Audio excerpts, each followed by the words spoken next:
আসসালামু আলাইকুম সবাইকে, welcome to my authentic zone YouTube channel এবং যারা পেজ থেকে দেখছেন তাদের সবাইকে স্বাগতম জানাচ্ছি।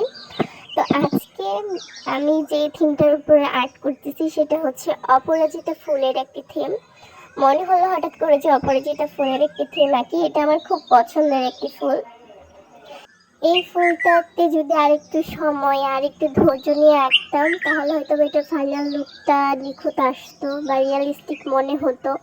বাট আমার ধৈর্য খুবই কম, তাও চেষ্টা করেছি, যতটুকু পেরেছি করেছি, আলহামদুলিল্লাহ এটার জন্য। এবং আপনারা চাইলে কমেন্টে আপনাদের পছন্দের কোনো পিকচার দিতে পারেন। তো পিকচারটা মানুষ পশু পাখি ব্যতীত দিবেন, ইনশাল্লাহ আমি চেষ্টা করব আঁকার জন্য। আমি জানি না আমি কতটুকু আঁকতে পারি, কিন্তু যতটুকুই আঁকতে পারি এটার জন্য আলহামদুলিল্লাহ। আজকের ওপরে যেটা থিমটা কেমন হয়েছে সবাই সত্যিকারের কমেন্টটা কিন্তু করবেন। এই ফুলটা আমি নিজেও স্যাটিসফাইড না, কজ আমি জানি এটা আরেকটু সময় নিয়ে আঁকলে হয়তো বা আরেকটু বেটার করা যেত। যারা ইউটিউব থেকে দেখছেন তারা অবশ্যই সাবস্ক্রাইব করে দেবেন এবং যারা ফেসবুক থেকে দেখছেন তারা অবশ্যই ফলো দিতে ভুলবেন না। তো আসসালামু আলাইকুম সবাইকে, আল্লাহ হাফেজ। ফাইনাল একটা দেখুন, টাটা।